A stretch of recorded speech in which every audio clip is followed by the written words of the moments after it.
There are no footsteps here, no shift changes, no safety goggles, and no lights. Instead, autonomous robotic arms glide silently along magnetic tracks, running experiments at speeds human reflexes simply cannot match. This is a sharp departure from how discovery usually happens. For centuries, the scientific method has faced a strict bottleneck: the physical speed and endurance of human hands at a lab bench. We did try to automate some of this. Early robotic work cells were introduced to handle highly repetitive tasks, like high-throughput screening, where a machine tests the same chemical over and over again millions of times. But actual scientific discovery resisted that early automation. A researcher's daily work is messy. Their requests vary every day, requiring constant, intuitive micro-adjustments based on real-time observations. While we successfully automated the physical repetition of the lab, we had failed to automate the highly variable intellect required to execute the scientific method. That boundary is dissolving. Frontier large language models are now being paired directly with modular robotic infrastructure.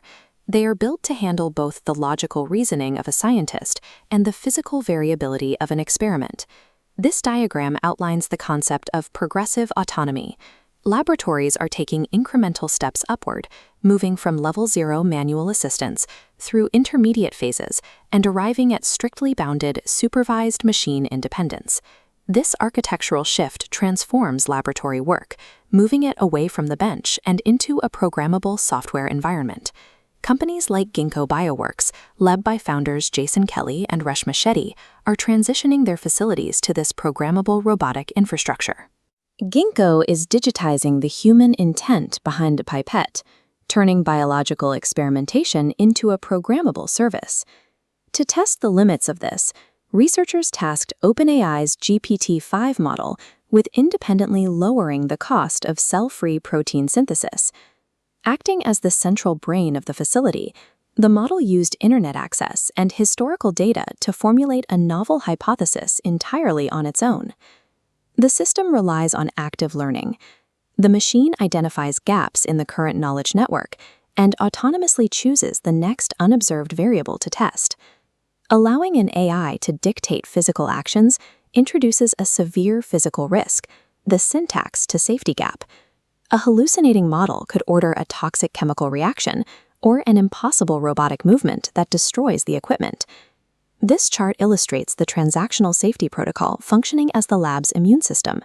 It intercepts requests at a digital checkpoint, the validate phase.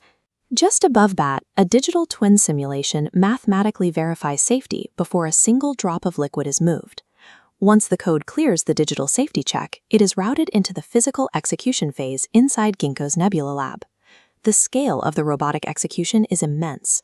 Robotic arms seamlessly process over 580 microplates, testing 36,000 distinct reaction compositions. As the reactions process, sensors capture nearly 150,000 pristine data points, free of human handling errors. In this specific run, the system independently dropped protein production costs by 40% and discovered viable new reagents missing from published human literature. The AI ingests the physical data, updates its worldview, and instantly designs the next experiment. By perfectly closing the active learning loop, the machine accelerates the scientific method to a velocity that humans physically cannot match. We are entering an era of data in, data out biology, where physical laboratories are accessed remotely, exactly like cloud computing servers. This framework allows a researcher anywhere in the world to type a scientific prompt in plain English and receive structured biological data in return. This diagram shows the architectural hierarchy making this possible.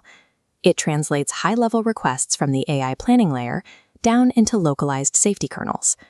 Scaling down to the physical execution layer, imagine 10,000 AI agents running round-the-clock autonomous experiments across a distributed global network. In traditional science, researchers rarely share their failures. These agents share every data point, allowing the entire network to learn from every mistake and eliminate the overlapping work that often slows human progress. Historically, a scientist has been an individual who physically observes the universe, forms a hypothesis, and tests it with their own two hands. Now, the laboratory operates perfectly in the dark, independently driving the entire cycle of discovery from thought to physical action. The role of the human mind comes into question. As autonomous discovery becomes the standard, we are forced to ask, are humans still the discoverers, or have we become the audience?